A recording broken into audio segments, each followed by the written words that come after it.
сунуш түшүп атат. Биринчи Надира Азимнанын доработанный вариантын добушка коебуз.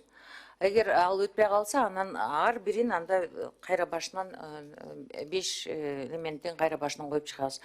Анда эмесе ушул маселе боюнча, УК маселеси боюнча добушка коем Надира Азимнанын вариантын.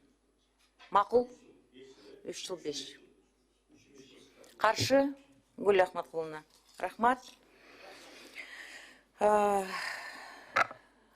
Мыйзам долбоорунун 3-чү беренесинин депутат Култаева, Маматалиев, Бекешевден ушул мыйзамдын күчүнө кирүү мөөнөтүн узартуу түзөтүүлөр келип түшкөн. Ушуга байланыштуу биринчи окууда кабыл алынган редакцияны калтыруу же болбосо депутаттардын сунуштарын кабыл алуу добушка коем.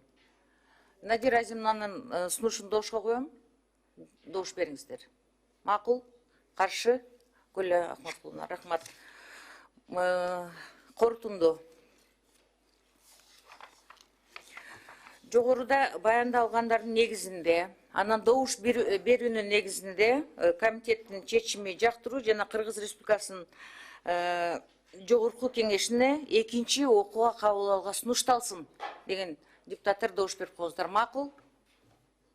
Каршы? Жок. Анда эмесе отделге каршы Гүл Ахматкуловна, кечирип коесуз. Извините, пожалуйста. Я забыла, что вы против голосуете.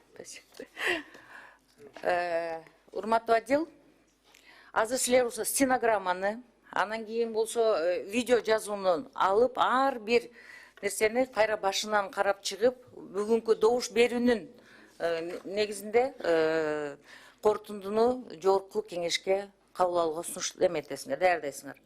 Рахмат. Бул маселе боюнча келгендер бара берсеңиздер болот.